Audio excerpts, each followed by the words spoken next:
everyone, Anna here with the Coding Guild. In this episode, I would like to share my experience with you on the CCC credentialing exam, how to get ready, what to expect, and what I wish I had known before attempting this exam. And let's start from there. What do I wish I had known beforehand?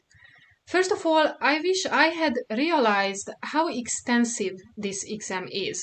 I expected more of a cardiology focus, but instead it was a lot of other things as well, such as softcore interventional radiology, medical necessity questions, clinical documentation improvement questions, and a little bit of billing. And this is fair enough because coding for a cardiology practice is way more than just looking at codes, but this is something that caught me off guard. To give you vague examples, because I cannot reveal the exact questions, I was asked several times what the medical necessity for a given cardiological procedure was.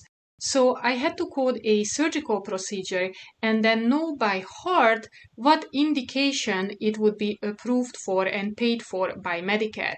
So technically I was expected to have memorized some of the LCDs and NCDs. There were lots of interventional radiology questions, not super complex ones, but you definitely need to know the rules around angiographies, stent placements, and other revascularizations, not only in the coronary arteries, but everywhere, in the legs, in the trunk, in the arms, in the neck, everywhere in the body. As for billing, I was asked about the proper use of modifiers, but not just the usual ones you expect, such as surgical modifiers or RC, LC, LD, and so on for the coronary arteries, but also about some more exotic HCPCS modifiers that had to do more with compliance and billing.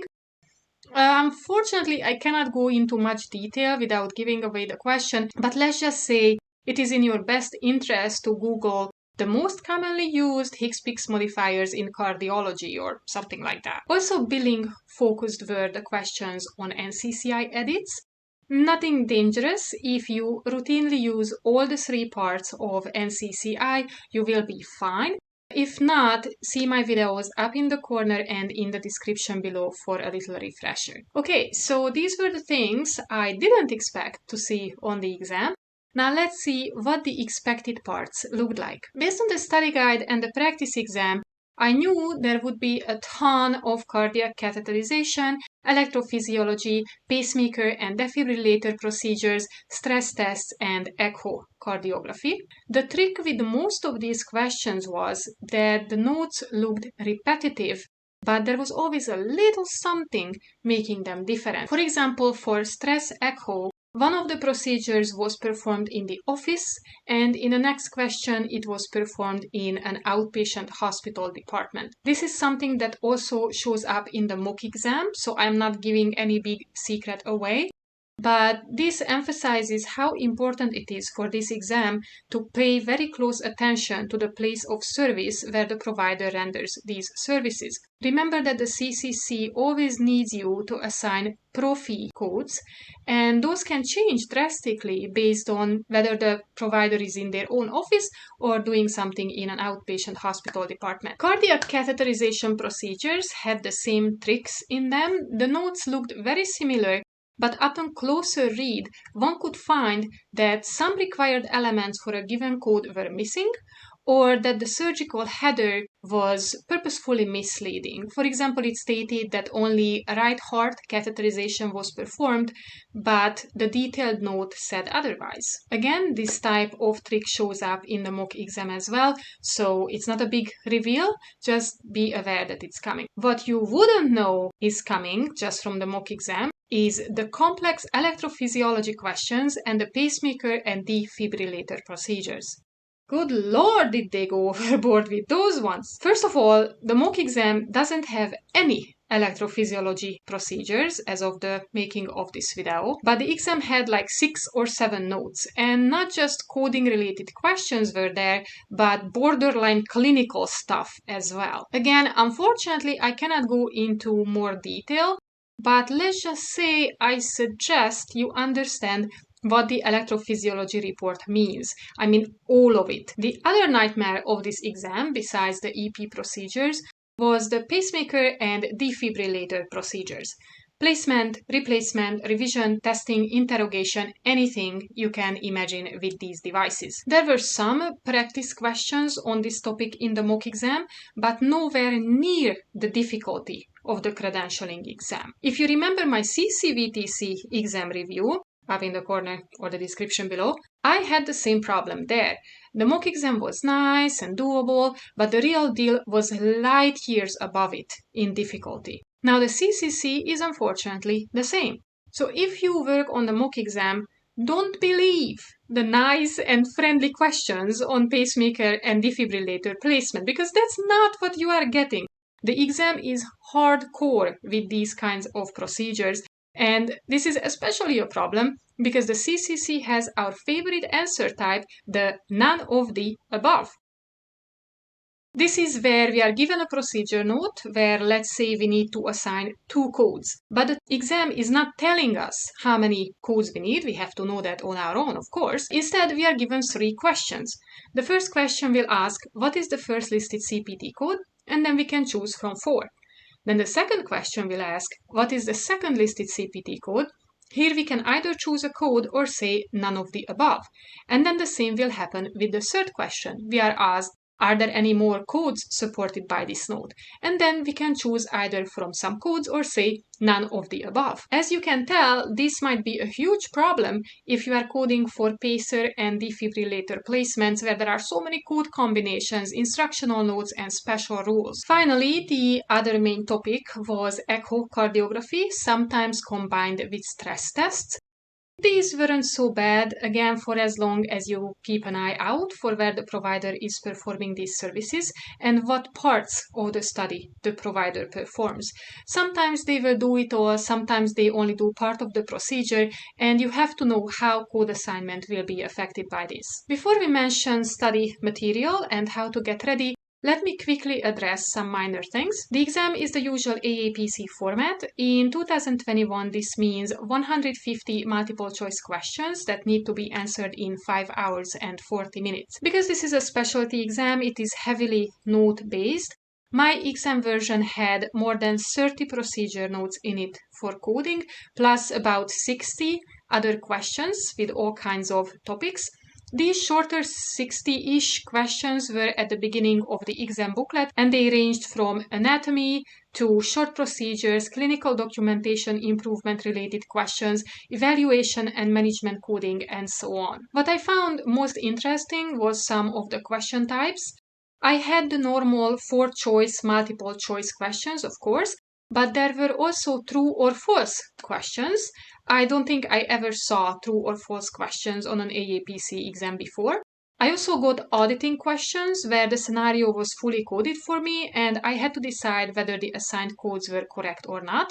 So in these questions, I didn't have 4 choices to pick the right one. I was given only one combination of codes and I had to say yes or no. Next, let's see how EM coding shows up for this exam. Because if you remember, I mentioned how heavy the CCVTC was on evaluation and management coding. Now the CCC is not like that. I didn't have to level any EM services whatsoever. I actually don't even think I had any EM notes, now that I think about it. But the mock exam does have them, so you might receive a different exam version and you have to level EM. I don't know, I can't make promises. Mine only had EM questions related to modifiers, compliance, documentation, minor things like that, more general EM questions. The compliance topic here had to deal with the usual incident to shared visits, teaching rules, 2021 guidelines, time-based coding, the normal repertoire AAPC usually puts in their exams. For a refresher, see some related videos up in the corner or the description below on EM coding, time-based coding, and so on. For modifiers, I had the usual suspects, modifier 25, surgical modifiers, and modifier 59. You might have noticed that I didn't really talk about radiology or diagnostic coding. The reason for this is that I barely had anything related to these topics. If I remember well, I had a maximum of maybe 3 questions relating to diagnosis and maybe 1 on perfusion imaging. To be honest, I was hoping for a little more for easy points, but no luck. Maybe your exam version will have a little more of these. Finally, before we look at the study material, I would like to strongly emphasize that just like on the CCVTC, the process of elimination will not work for most of this exam. You can use it with some question types like for anatomy, modifiers, billing-related questions, compliance-related questions, terminology, and so on, but the process of elimination will be absolutely and utterly useless for the bulk of procedural coding. The reason is that the procedural coding questions in this exam will either give you the option to say none of the above, so you will have no code to compare all the other codes to, or the answer will be so highly dependent on the guidelines and restrictions for this specialty that you really just have to know on your own what's going on. There will be no way to figure out the correct code just from the descriptor. That will not lead you to the correct code without actual knowledge of the guidelines. Remember that the CCC, just like any other specialty exam, are a highly specialized material. They really expect us to know what we are doing without minimum help. So by now you have a good idea what the exam is like. Now let's see some resources you can use to get ready. Definitely check out the AAPC study guide for cardiology.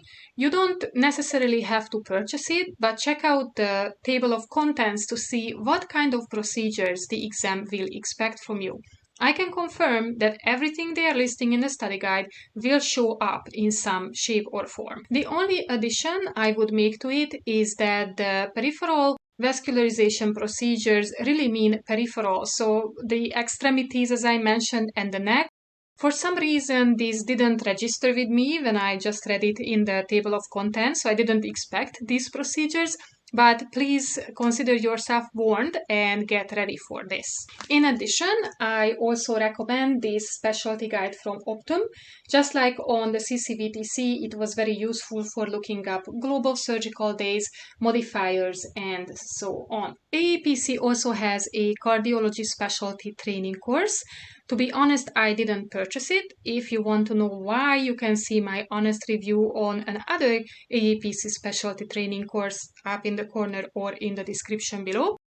It is not to say that you shouldn't purchase it or you wouldn't benefit from it, but I didn't and I still passed, so I am not sure it's necessary. Other resources you are allowed to take for the exam are anatomical charts or pictures of the vascular tree. These can have codes on them. I didn't have this, I didn't need this. Using Appendix L from the CPT book was enough. As I mentioned, the interventional radiology procedures were simple. They mainly focused on the rules around angiographies, bundling, PCI hierarchy, and really just basic knowledge. This is not the SEERS exam. And finally, the exam also allows you to have the 95 and 97 EM guidelines plus an EM audit worksheet of your choice. I had my simplified 2021 EM grid with me. You can find it in the description below.